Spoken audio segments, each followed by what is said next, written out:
नमस्कार रसिक श्रोते हो. शब्दनिशा मराठी ऑडिओमध्ये तुमचं मनापासून स्वागत. तुम्ही ऐकणार आहात तूही रे मितवा भाग 18. चला तर मग कथा ऐकूया. आईने एका झटक्यात संपूर्ण बॉटल खाली केली आणि माझ्यातले होते नव्हते तेवढे त्राण हे नाहीसे झाले. आई अचानक असे काहीतरी करेल मला कल्पनेतसुद्धा वाटले नव्हते. थोड्याच वेळात आई बेशुद्ध झाली. तिला लगेच दवाखान्यात दाखल करण्यात आले. माझ्याकडे आता कोणताच पर्याय उरला नव्हता, कारण माझी जन्मदाती मरणाच्या दारात उभी होती. तिचा जीव वाचवण्यासाठी मला जो मी गुन्हा कधी केलाच नाही तोही मी केलाय असं खोटं सांगायचं होतं. आतून पूर्णपणे तुटलो होतो, मनातून हादरलोही होतो. कधीही रिंकूकडे मी घाणेरड्या नजरेने पाहिले नाही. पाऊस कसा ना, माझ्याही 2 बहिणी होत्या. ती म्हणत होती प्रेम करतो म्हणून भावना अनावर होऊन सगळा प्रकार घडला. पण मी प्रेम कधी केलंच नाही. तसं काहीही नव्हतं, कारण मी तिला माझी भावी जोडीदार, माझ्या हृदयाचीही मालकीण होऊ शकते असा कधी विचारही केला नव्हता. मला तर ती तिच्या वागण्यावरून पहिल्या दिवसापासून खटकत होती. आवडतच नव्हती मुळी. कसं असतं ना, आपण एखाद्याच्या आनंदासाठी खोटं नक्की बोलावं, परंतु एखादं खोटं खूप भयानक असेल आणि त्यामुळे आपलं आयुष्य संपूर्णपणे उद्ध्वस्त होणार असेल तर वरून वरून कितीही मुखवटा धारण केला तरीही हृदयाला, काळजाला आणि मनाला चरे पडतातच. नक्कीच पडतात. आणि ते चरे ना काळाच्या, ना कोणत्या औषधाच्या किंवा मळमेने कधीच भरून निघत नाहीत. आजन्म त्याचे व्रण राहतात. ते आयुष्यभर राहतात भळभळत. मनाला अंतरातून राहतात कायम छळत.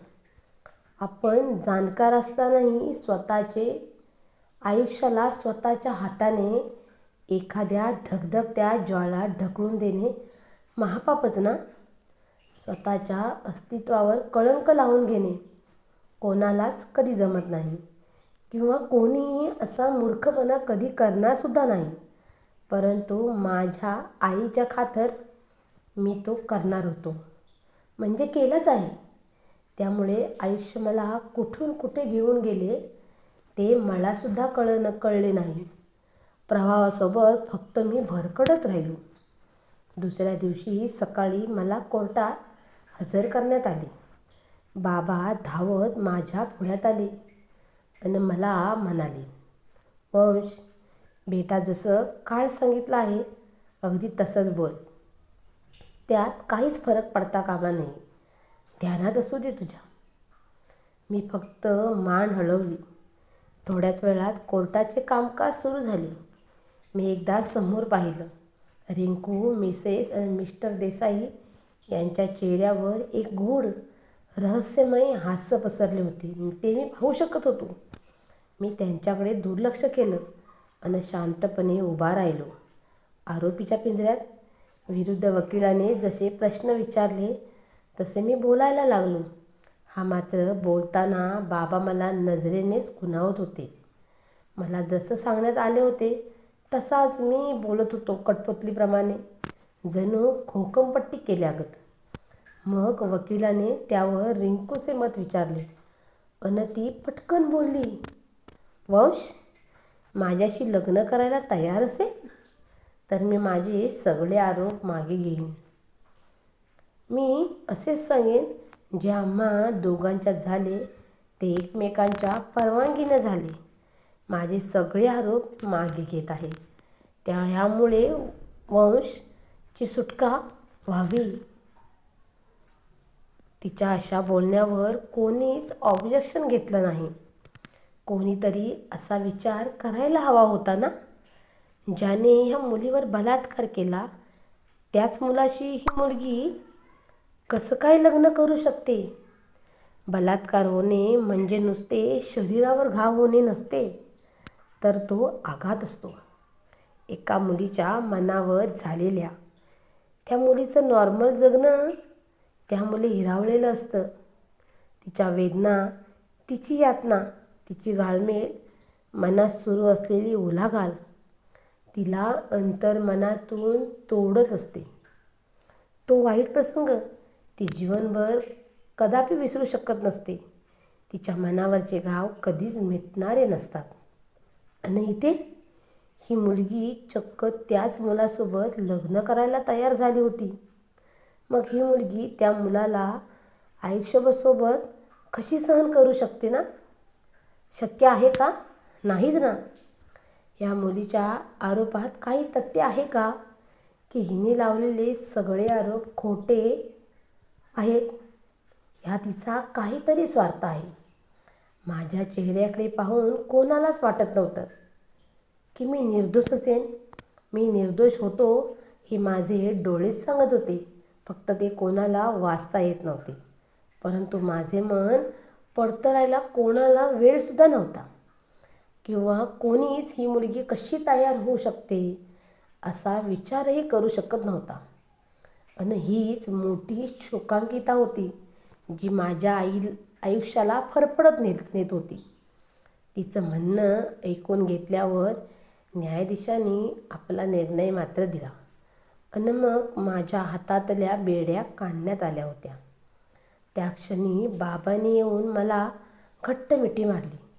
मला त्यांच्या त्या मिठीची गरज नव्हती, कारण ह्या बापाने पोटच्या गोळ्याला दोषी मानून सगळा आटापिटा केला होता. त्यांच्या माझ्या नजरेत काही किंमतच नव्हती. मला त्यांचा खूप राग आला होता, प्रचंड. मी त्यांची मिठी सोडवली आणि गुपचूप गाडीत येऊन बसलो. माझ्या मनातली उलाढाल फक्त मलाच माहिती होतं. माझे हुंदके मी रोखत होतो. थोड्याच वेळात गाडी घराच्या दिशेने धावू लागली. आणि तुरुंगातून बाहेर पडलो होतो, परंतु स्वतःवर खोटा आरोप घेऊन मी भावनांच्या कातरवेळात सापडलो होतो. ती भावनांची आणि उलाढालीची वादळे मला मनातून अंकरंदून सोडत होती. आयुष्य नको असेच वाटत होते. आयुष्यात माझ्या आलेले वादळ मला कोणत्या खड्ड्यात टाकेल याची मला साधी कल्पनासुद्धा नव्हती. परंतु यापुढे प्रत्येक प्रसंगाला आपण तोंड द्यायचे आणि आपल्यावर अन्याय होत असेल तर आवाज मात्र उठवायचा.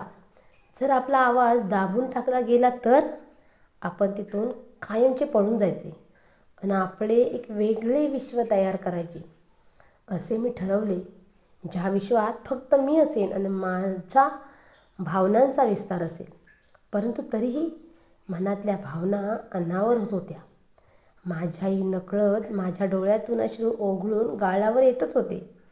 त्या अश्रूंसारखे माझे आयुष्य आता यापुढेही ओघळणारं होते. साधारण अर्ध्या तासाने आम्ही घरात आलो आणि मला तिथे येऊन दुसरा धक्का बसला. कारण माझी आई माझी आरती करायला दारात उभी होती. त्या आरतीत दिवा मंद जळत होता, परंतु त्याची झळ माझ्या काळजाला जाणवत होती. आज माझ्या मनाला आग लागली होती.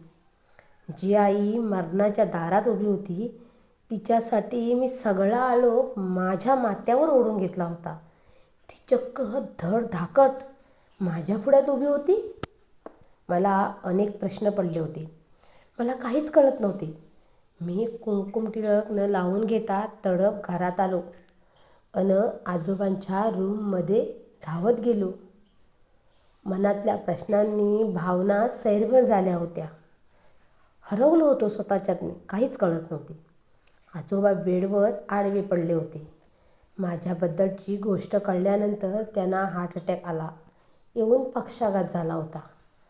त्यांना आपला एक हात आणि एक पाय साधा हलवताही येत नव्हता. तोंडही थोडेसे वाकडे झाले होते. मी त्यांच्या बाजूला येऊन निगरगट्ट होऊन बसलो. त्यांच्या डोळ्यातून अश्रू बाहेर पडत होते. त्यांना रडताना पाहून मला माझा हुंदका अनावर झाला. मीही त्यांना खाली वाकून गच्च मिठी मारून रडत होतो. त्यांनी एका हाताने मला बाजूला केलं.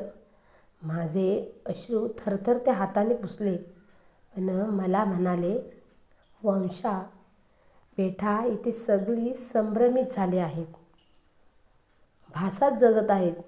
त्यांना काय वाईट, काय चांगले काहीच कळत नाही आहे. तू निर्दोष आहेस हे मला माहीत आहे. माझं मन सांगतंय. ह्या मुलीला तुझ्या आयुष्यात स्थान देऊन किंवा तिच्याशी लग्न करून तू तुझ्या आयुष्याची राख रांगोळी आणि आयुष्य तुझं मातीमोल करून घेऊ नकोस. तो इथून दूर जा, दूर जा. जशी तुझी दीदी गेली. हा इथून गेल्यावर तुला थोडे हाल, थोडा त्रास, मोठ्या प्रमाणात कष्ट करावे लागतील. परंतु ह्यांच्यात राहून तू तुझे जगणे मात्र विसरून जाशील. तू जा, इथून दूर पळून जा.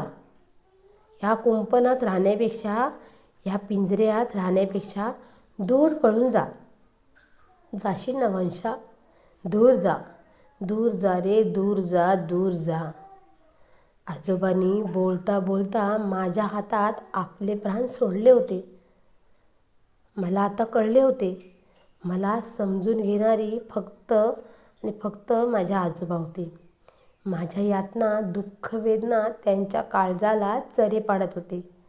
कदाचित मला शेवटचं पाहण्यासाठी, मला योग्य मार्ग दाखवण्यासाठी त्यांचा जीव अडकला होता. आणि मला पाहताच, 4 मोलाचे बोल सांगताच त्यांनी कायमचे डोळे मिटले होते. तेही ह्या संभ्रमाला कंटाळले होते. त्यांना जगायचं नव्हतं ना भासात, आभासात. सत्यात जगलेले होते ते. मी अंबरटा फोडला. सगळेच धावत आजोबांच्या खोलीत आले. संध्याकाळपर्यंत आजोबांच्या क्रियाक्रम करण्यात आले. मी मात्र आता दुःखात अजूनच बुडालो होतो. दडपण होतं मनावर, परंतु आता मनावर अधिराज्य फक्त दुःख करत होतं. आयुष्य आपल्याला काहीतरी वेगळं वळण देत होतं आणि प्रत्येक वळणावर मी मात्र कोलमडत होतो. आधार द्यायला कोणीच नव्हतं, परंतु आता मला धीट व्हायचं होतं. स्वतःचं अस्तित्व निर्माण करायचं होतं. आजोबांच्या सांगितलेल्या मार्गावर जायचं होतं, पाऊल टाकायचं होतं. धन्यवाद. तुम्हाला जर तुहिरे मितवा कथा आवडत असल्यास यूट्यूबवर शब्दनिशा मराठी ऑडिओला सबस्क्राईब करा. त्याचबरोबर बेल आयकॉनलाही प्रेस करा. पुन्हा धन्यवाद.